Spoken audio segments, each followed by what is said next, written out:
ingeta, ingeta, ingeta, ibobo, ibobo, ibobo. Peuple congolais, Bana Congo, de partout, na diaspora et puis na Kinshasa, to sengi na bino, ingeta, ingeta, ingeta, et dans la biso, to sengi bomoko dans la biso, na veille à le 7 août, date auto pour vous déclencher ma mobilisation générale, date auto pour vous banda ba événement, ouais, comme ma biso na révolution, ouais, comme ma biso na libération, ya ma belé na biso. Peuple congolais, il y a eu un certain 4 janvier 1959. Le peuple congolais bimaki en masse pour nous longwa dans ma boko ya colonisation. Et nous avons réussi à avoir l'indépendance. Il y a eu un certain février 1992 pour la ouverture de la conférence. Il y a un autre sengi, total la paix date Nabiso Sika. Parce qu'il y a eu un certain 15 janvier 2015 au peuple Abimaki pour repousser aussi la loi électorale où il y a la condition de pouvoir en place à se maintenir par la force. Et je pense que Tolingi le 7 août est la 4e date historique où il y a une histoire de Biso Yamboka. Où il y a que Biso peuple congolais, Toko Bima, par Biso Moko, pour te bouter l'ennemi. Pour te bengana, si c'est pour aller ko baby Samboka na Biso, où il y a Kangi Mboka na Biso en otage, où il y a Kangi peuple na Biso en otage. Ndekonangai, ce qui est événement on a tangi, il y a le 4 janvier 59, il y a février 92, où il y a le 15 janvier 2015, le peuple est sorti et le peuple était déterminé et tout le monde a dit un résultat. Il n'y a pas mieux que ça. Tout le monde a une révolution militaire, tout le monde a un coup d'état militaire, tout le monde a un pouvoir et côté militaire dans le pouvoir militaire, c'est que côté et instaurera la dictature. Pouvoir militaire, c'est que côté et instaurera le totalitarisme. Il y a un peuple congolais. Tout à la vigilance. Tout ce qui est peuple congolais, Yomoko Bima, ça la mettre un destin à eux. Ce qui est peuple Bimi, et par la suite, après Moko Yé, il y a un militaire, et qu'on a un plus. Mais jamais la libération à Moka, beaucoup de tchèques à Maboko ya armée, jamais libération à Moka, beaucoup de tchèques à Maboko ya Mandoki.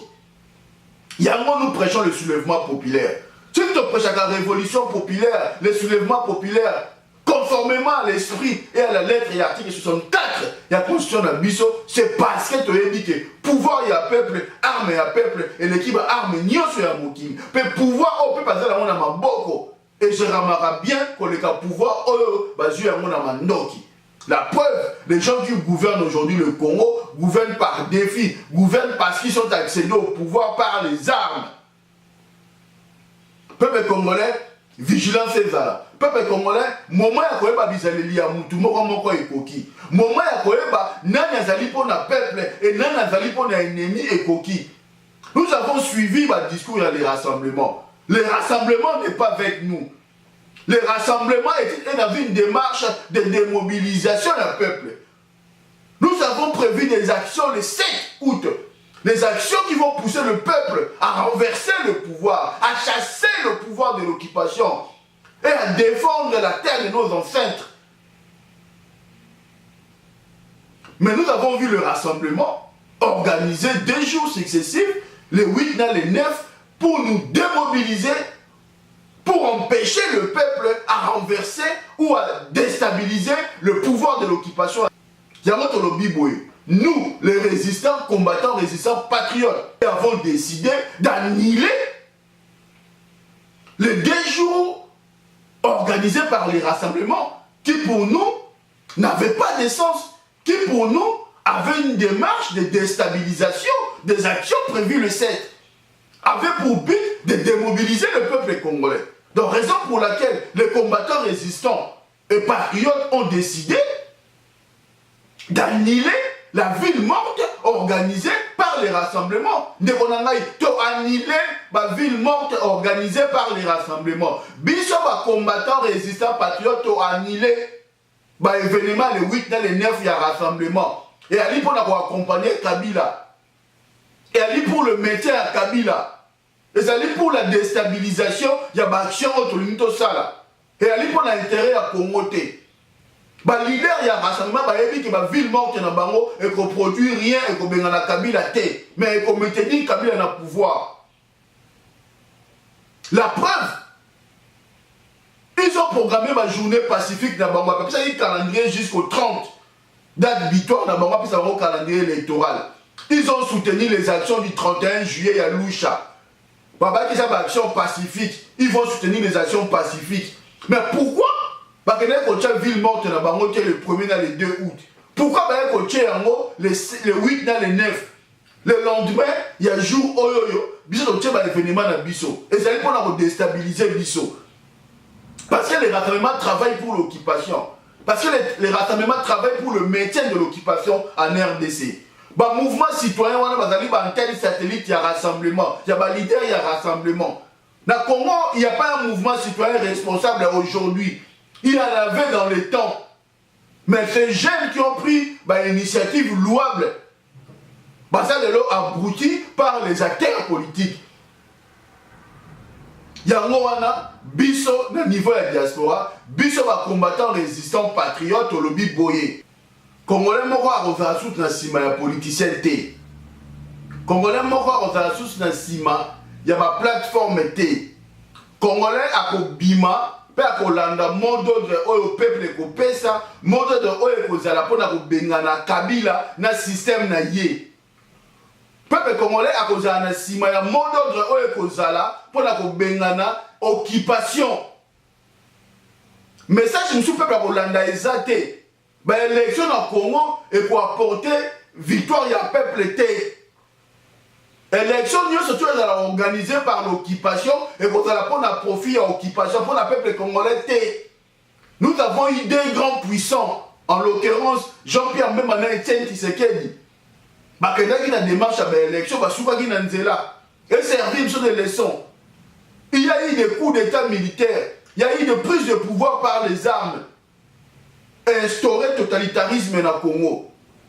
Peuple congolais, nous avons vu et remarqué, à chaque fois il y avait un soulèvement populaire, à chaque fois il y avait une révolution, à chaque fois il y avait une mobilisation générale, il y avait eu des résultats, il y a eu des résultats.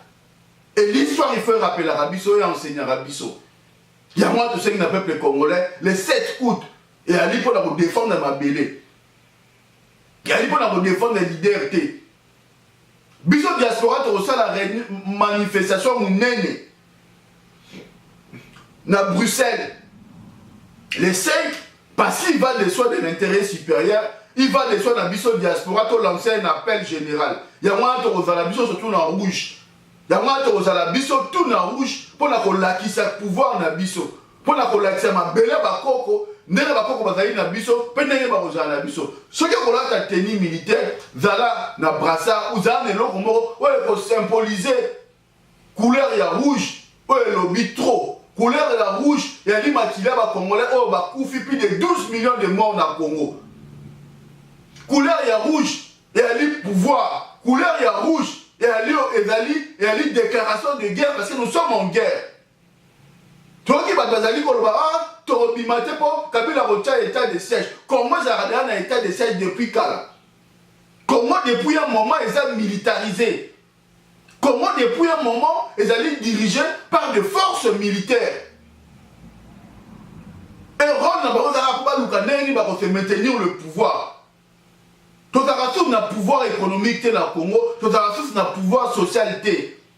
Tu as un pouvoir politique. Nous avons un pouvoir militaire qui s'est imposé par la force. Ceux qui n'ont pas encore compris, notamment nos frères du rassemblement, peuple congolais, bitumao toali kobunda yango pona mutute. Le 7 août, tokobunda yango pona mutute. Tokobima yango pona mutute. Toali kobima le 7 août parce que toali kobunda la mabela bakoko. Parce que bakoko bakozana biso. Parce que zali mabele ezali moka wo parce que ba mutoli na biso ezali ska ba koko bali to ali ko bima peut te ko bunda parce que tu dois défendre mabele ba koko na lobi yango bien. Et ces jours-là ba koko na biso dans la femme mabele ba ko bunda na biso to zo eloko mutute. Et c'est la journée au Congolais ko bima. C'est le sacrifice wana ya ko yibate ya ko bukate ya kofinga pe ndeko na yo te bima bundela mabele na yo okomona ndenge nzambe akosala okomona ndenge nini bakoko bakosoutenir action tozali kosala mpo tozali kobundela mabele na bakoko babunda yango depuis époque ya colonisation bakata bakoko bakufa baboma bandeko na biso oyo bazali na mabele oyo makila na bango ezali esopana mpo na mabele wana toali na bandeko bakufi na este bakufi sur l'ensemble du territoire plus de 12 millions de morts eyali bamakila oyo ekufi oyo se sacrifie mpo na mabele wana donc makila oyo se sacrifie mpo na Congo eyali deja makila oyo esalami deja mingi et moment oyo ekomi moment ya victoire ekomi moment bamakila oyo esacrifiamaki mpo na Congo et agir mpo na libération ya Congo yango tolobi yo peuple congolais de manière en sorte que yo ozwa eloko ya mutu te yo obuka eloko ya mutu te mais yo bima parce que kobima na yo obimi mpo na obengana occupation obimi mpo na obengana système obimi mpo obengana bapoliticien accompagnateur ya occupation bapoliticien agent double bapoliticien collabo oyo ya rassemblement na bajeune na bango oyo badéguise bango na bamouvement citoyen bamouvement citoyen ezali baantenne ya baparti politique bamouvement citoyen wana ezali kotravaille mpo na maintien ya occupation ezali na baéchelle ebele occupation ezali na échelle ya badécideur na occupation ezali na échelle ya baexécutant exécutant azali kotravaille na intérieur na pouvoir na gestion ya mboka et puis baexécutant bazali kotravaille mpe au sein ya opposition na classe politique et puis occupation azali kotravaille mpe na bamouvement citoyen oyo bazoyela bino baaction pacifique oyo bayebi na moke baaction pacifique wana ekosala eloko te na baterre politique oyo bazali koyela bino baville morte ce sont des gens qui travaillent pour le métier du système. Ce sont des gens qui travaillent pour l'occupation. Tout le monde le sait et tout le monde connaît. Et c'est la vérité. Il y a moi, nous, les combattants résistants patriotes, nous avons décidé d'annuler les 2 jours, il y a ville morte organisée par les rassemblements. Parce que pour nous, c'est une démarche qui consiste à démobiliser le peuple congolais. Qui consiste à déstabiliser ou à diaboliser les actions que nous avons mises en place. Peuple congolais, ngonga ekoki. Peuple congolais, ngonga ekoki à comprendre que tout à l'heure bima pour la défendre ma belé, pour la défendre Moutouté. Date le 7 pour nous, c'est une date où est différente de la date Moussoussou. Parce que il faut tout bima. Action tout, et ça l'a organisé. Action tout, et ça l'a une date de rassemblement, il y a une date de la mobilisation, il y a une date de prise de conscience. Et nous avons choisi cette date-là, il y a 7 août. Il y a un mouvement, il y a un leader aujourd'hui qui travaille et qui a pris l'initiative. Il y a qu'on mettre en lumière date Wana et de mettre en collaboration avec le résistant parce que nous étions en réunion avec eux. Parce que nous avons échangé plusieurs fois. Parce que nous avons décidé de conjuguer le moyen et les efforts pour que le 7 août est à la date haute Bengana, occupation. Donc, ceux qui sont résistants, ceux qui sont patriotes, ceux qui sont combattants, ceux qui ont partagé message contre pouvoir, message pendant le 7 août, parce que le 7 août, tu as bien que le peuple ne peut pas Bengana pouvoir et occupation. Peuple dans la première ligne. Même ceux qui sont leaders, même ceux qui sont mouvement, même ceux qui sont tout bima. C'est d'abord une affaire du Congo, c'est d'abord une affaire des Congolais. Mais il faut me poser une question. Est-ce que vous allez accompagnateur passif ou est-ce que vous allez collaborateur passif? Tous allez nani? Parce que yon a mis na yo soi-disant aux autres pour na Congo et Bonga. Yon a mis na yo tu es capable d'annoncer qu'il y a une grande mobilisation générale dans Congo le 7. Tu travailles pour qui? Identifie-toi, tu travailles pour qui?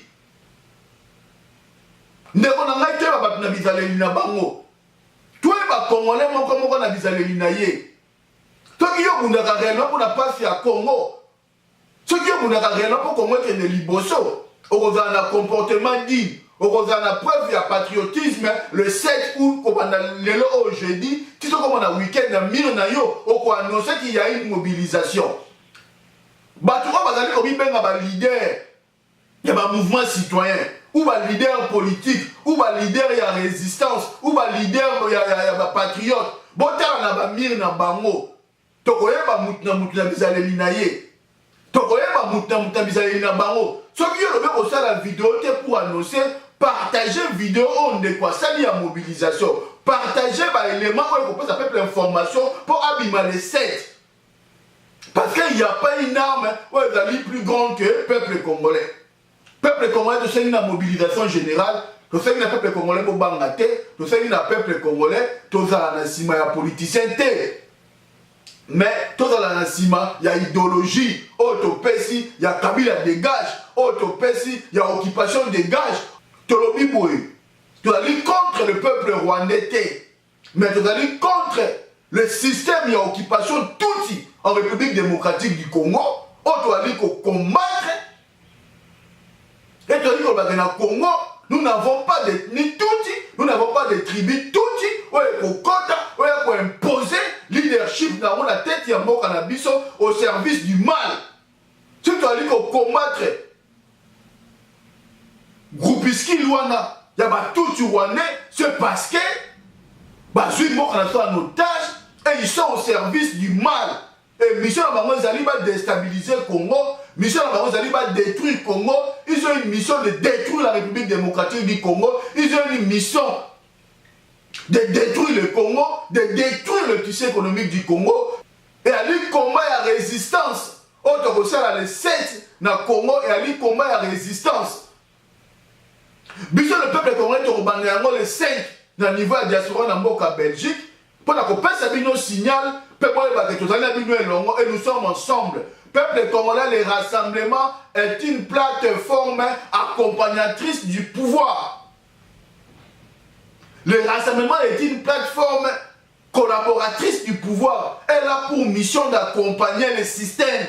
Elle a pour une mission de maintenir Kabila au pouvoir. Les leaders du rassemblement ont organisé une manifestation contre le peuple congolais le 8 et le 9. Ils sont bien conscients dans leur démarche qui consiste à démobiliser le peuple.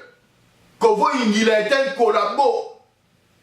Kovo Ingila travaille avec la milice de Kabila.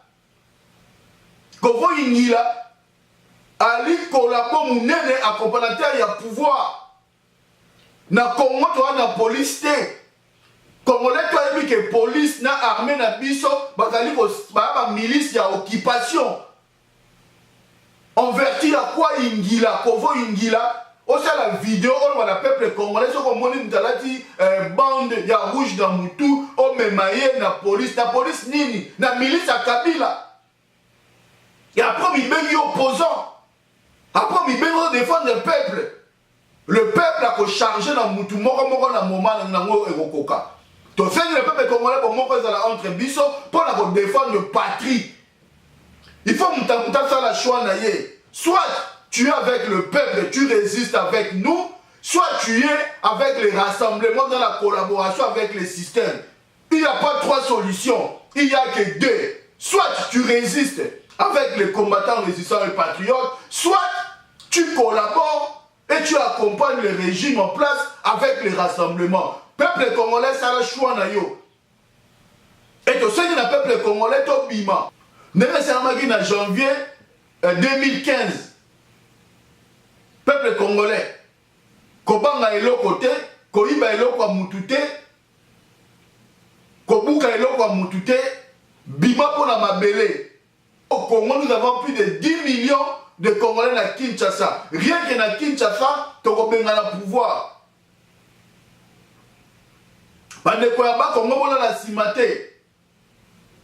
Boali aujourd'hui, pilier à résistance. Boali aujourd'hui, thème à résistance dans le Congo. Aujourd'hui, tu as vu que c'est la province qui résiste c'est la province qui nous reste, c'est la province qui défend la patrie. Tout ça, il y a des gens qui sont Congo, ils sont mobilisés, ils sont simana biso, ils sont longo to bengana monguna, mais que bosani pété, la province nous surtout est dans l'est, dans le sud ou dans le nord. Et dans la Chouapa, et dans la Mongala, et dans la sud Ubangi, et dans la nord Ubangi, et dans la Maïndombe, et dans la Chopo, et dans la Uturi.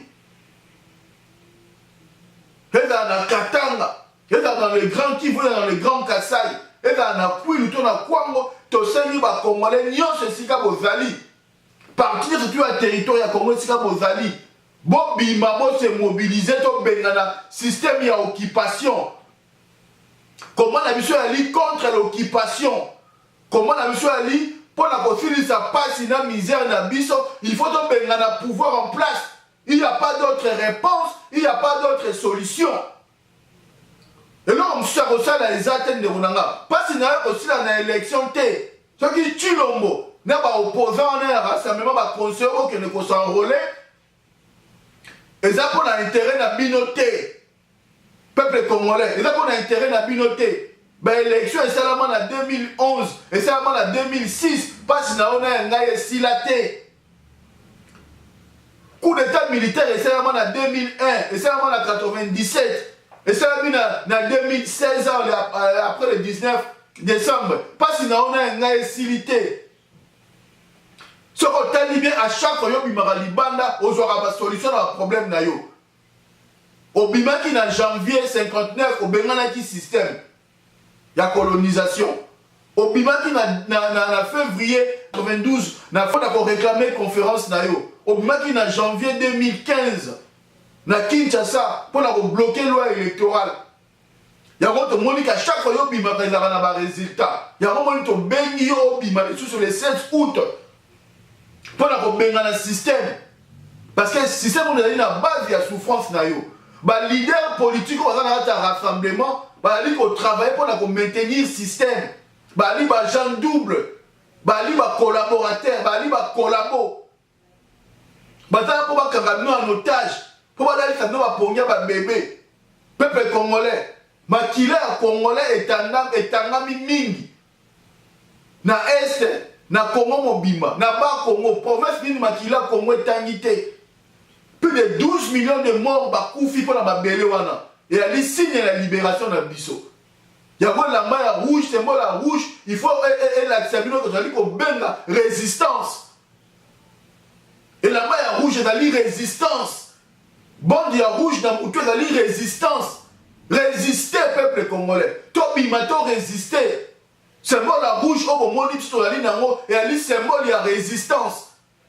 Toko résister dans rouge. Parce que rouge est là qui pouvoir, rouge est là qui makila, rouge est là qui bitumba. Tu sais comment à l'époque, à mon bout, tu as dit un bérin rouge.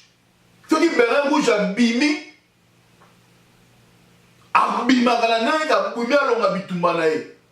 Alors, bande na moutou et ali synonyme, il y a bérin rouge. T-shirt, il y a rouge, ton brassard à rouge, ali signe, il y a bérin rouge. Il y a moutou à bimarapo, boum de la mapelle nae. Il y a nous mettons en garde Ingila. Nous mettons en garde un collabo confirmé, un agent double Kovo Ingila, qui considère au Congo la police est au service du peuple. Jamais. La police congolaise a une milice à Kabila et une milice à occupation Ingila. Pour ton information, tu sais que les Congolais sont en alerte générale. Ingila, c'est un collabo confirmé qu'on va investir un agent double. Bon, c'est chargé d'ailleurs. Bon, c'est chargé dans Ingila. Allez, agent double, il travaille pour l'occupation. Il travaille pour le métier et le système. Mais avant de jouer un rôle dans la opposition, comme plus d'un. Beaucoup aujourd'hui, il faut la opposition pour créer des informations, pour troubler l'information. La même police qui a dit que peuple congolais, qui a dit que a confiance dans la police. Moutou a confiance dans été. Donc, vous avez la confiance dans Batou, oh, bah, il y a Rabino. Et c'est la diaspora qui vous aide. Opposant mon côté dans le Congo, à Yakao, à aider ma famille na Bino. Bozala bo futa ba carte ba membre na bino mongo la basala na ngwa. Si ba ya na ngona poto ko ya ko sa ba voyage na bango privé. Ba parti politique on appelle ça no ba compte na mongo na bango. Tango bino ko kufela ka ba na bino tango zala na ba passe na bino. Ba parti politique on est na bino. Mais bon moi ba leader na ba ils achètent des grosses voitures na ba mongo na ba cotisation. Ils vivent dans ba mongo na ba cotisation, mais en même temps ils accompagnent l'occupation peuple congolais zala mutu. Et dans un moment, le pasteur, oh, puis ça va m'embonner, va m'abonner, va dire, va m'embonner, pour pas s'enrichir personnellement. Et comme va fond de commerce dans bango, va parti politique, on les a va fond de commerce, il y a battu. Bah comme ici, politique profession, bah comme ici va parti politique, il y a vraiment entreprise dans bango. Tout le bateau, peuple congolais. Tout le monde dans collaborateur passif.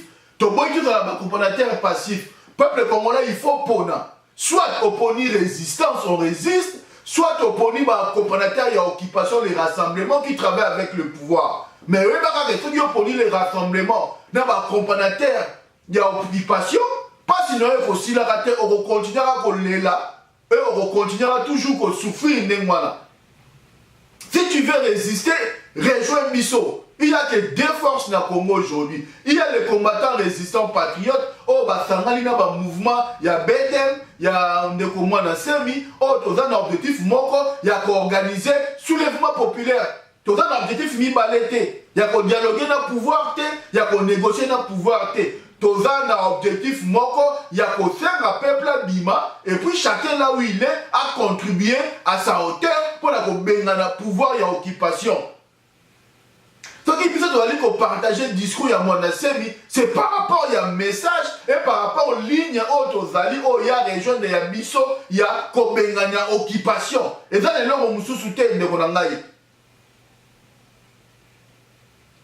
Et là, on a un peuple, aux régions de démarches à mon Semi, et ça parce que le message, il y a occupation.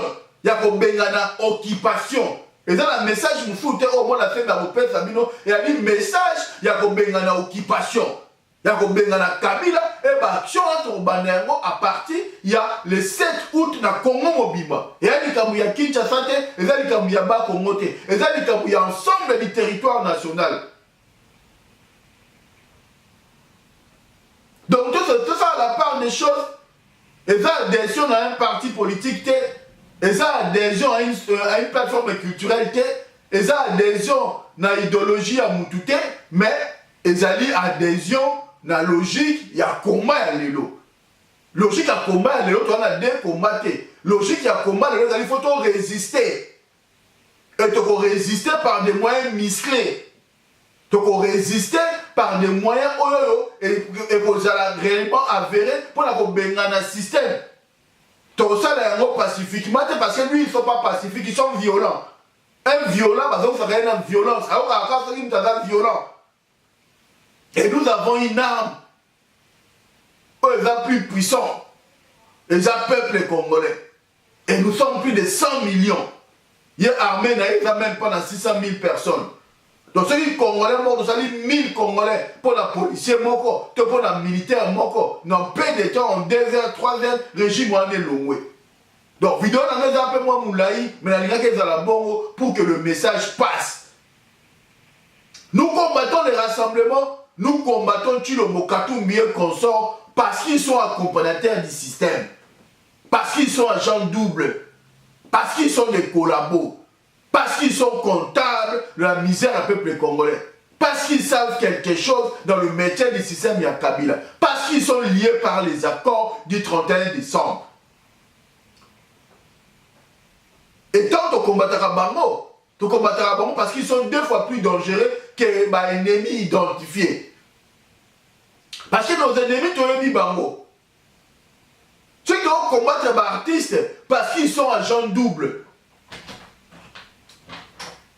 Donc, encore une fois, nous avons dit Ingeta, Ingeta, Ingeta, Ibobo, Ibobo, Ibobo, merci.